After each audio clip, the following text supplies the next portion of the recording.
Frères et sœurs, dans le nom de Jésus-Christ, shalom. Je prie ce matin que Dieu visite le cœur de quelqu'un. Que Dieu touche le cœur de quelqu'un pour que ce cœur soit une terre fertile pour sa parole. Et que la vie de quelqu'un soit transformée. Que l'intelligence de quelqu'un soit renouvelée. Et que l'oreille qui entendra ce message soit attentive à la réception de la bonne nouvelle. Et que Dieu soit seul qui règne dans ses oreilles pendant ce temps et pour l'éternité. Dans le nom de Jésus-Christ, j'ai ainsi prié. Amen.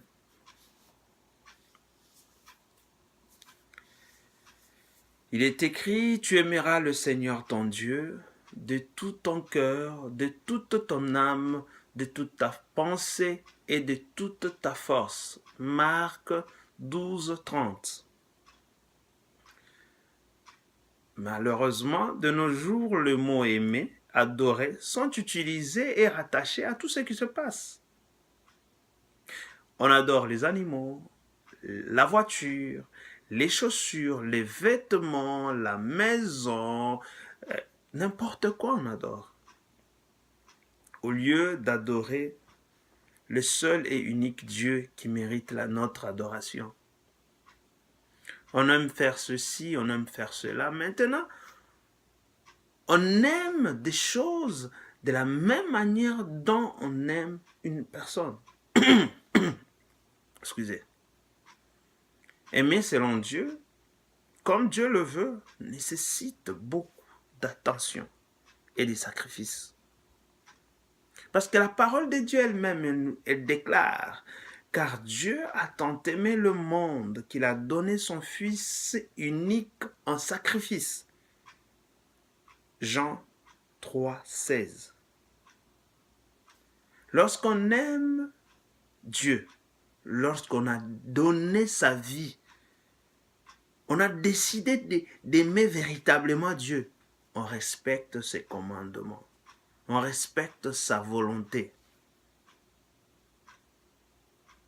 La pratique de sa volonté démontre l'attachement et le souci de vouloir satisfaire Dieu.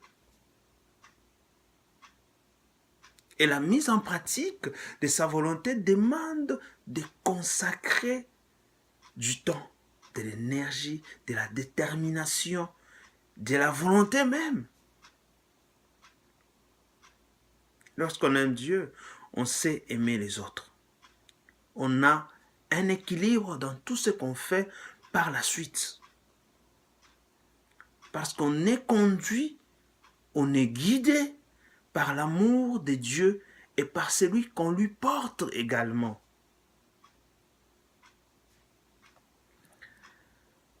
Tout comme toi, mon frère, tu as décidé d'aimer ta femme. Tu es prêt à tout pour elle. Puisque tu veux lui faire plaisir, tu trouves du temps pour parler avec elle.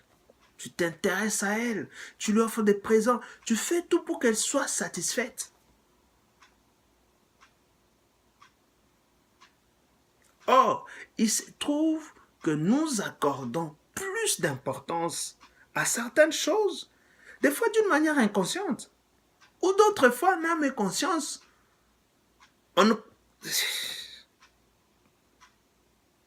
Mon frère, l'attachement et la dépendance que nous avons pour ces choses ou ces activités prennent une place capitale dans nos cœurs et deviennent le centre d'intérêt de nos pensées même.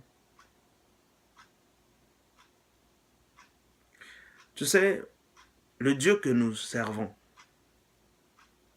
le Dieu que nous adorons, que nous invoquons au quotidien, l'Éternel Dieu est un Dieu jaloux. Mais ce qui est bon, sa jalousie n'a rien de malsain. Mais au contraire, parce qu'il nous aime, il nous veut dans sa présence. Il nous veut en relation étroite. Il nous veut en intimité avec lui. Et certains d'entre nous n'ont pas le temps pour cela, hein, parce que leur cœur est pris ailleurs. Ils n'ont pas du temps pour ça. Mon frère bien-aimé, si ton cœur est pris par d'autres choses que l'amour pour Dieu, au point où tu mets même ta relation avec Dieu en attente, en stand-by, tu es un idolâtre. Je te confirme, tu es un idolâtre. Vous savez, il est écrit dans Deutéronome 6,15, vous n'irez point après d'autres dieux, d'entre les dieux des peuples qui sont autour de vous, car l'Éternel, ton Dieu, a tant Dieu jaloux au milieu de toi. Deutéronome 6,15. L'idolâtrie est une passion, une admiration excessive vouée à quelqu'un. C'est un attachement aveugle, quasi religieux, à quelque chose. Par exemple, on peut aimer quelqu'un jusqu'à l'idolâtrer. Mon frère, si ta voiture est pour toi un bijou auquel tu tiens au point où aucune autre personne, y compris ta femme, ne peut pas la conduire, tu es un idolâtre. Pour un autre frère, cela se traduira par le football, le hockey, vous connaissez la série, par exemple, qui retient toute son attention, son temps, son énergie. Il ne peut pas s'en passer. Il ne peut pas rater aucun match, sinon il sera de mauvaise humeur. Il trouve toujours le temps pour aller au stade. Il investit dans les accessoires du club comme pas possible. Mon frère, laisse-moi te dire, tu es idolâtre. Mais pour certains frères, il s'agit d'une émission ou une série à la télé ou sur Internet qui lui prend tout son temps. Donc, il accorde tellement d'importance qu'à l'heure de l'émission ou de la série, ce frère ne peut pas bouger. Même si tu dis quoi, il ne peut pas bouger. Il est capable même d'annuler un rendez-vous pour rester devant sa télévision ou son ordi, sa tablette, que sais-je encore. Mon frère, tu as un problème d'idolâtrie si c'est ton cas.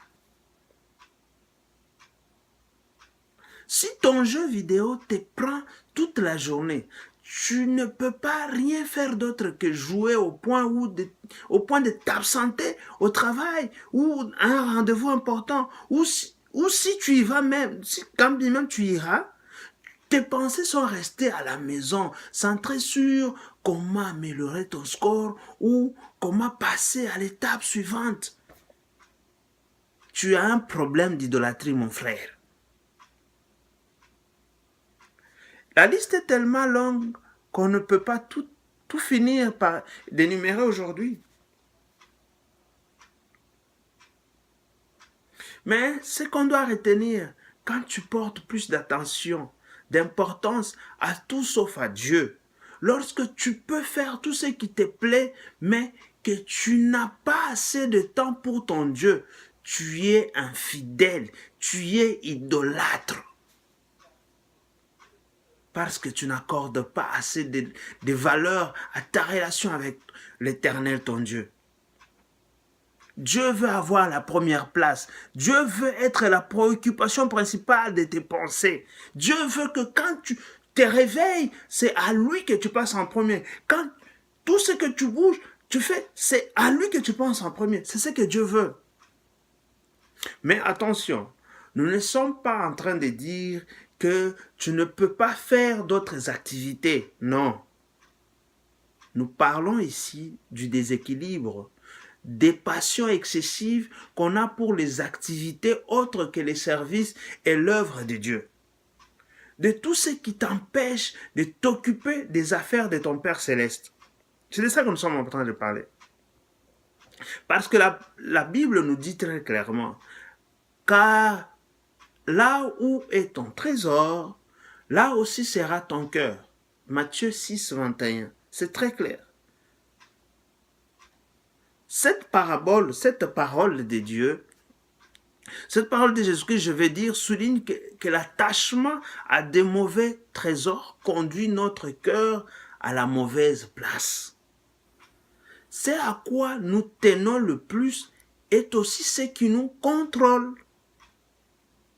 Si la possession des biens, l'argent, la voiture, la télé ou autre chose, etc., commence à avoir plus d'importance pour toi, mon frère, il te faut prendre du recul. Il te faut prendre le contrôle. Et cela peut t'amener à te débarrasser même de certains biens. Jésus t'appelle aujourd'hui à faire un choix. Ce choix qui te permettra de vivre satisfait. Il t'appelle de faire un choix, quoi que tu aies ou que tu n'aies pas. Frère, donne à Dieu sa place dans ta vie et arrête d'être idolâtre. Soyez bénis dans le nom de Jésus-Christ. Amen.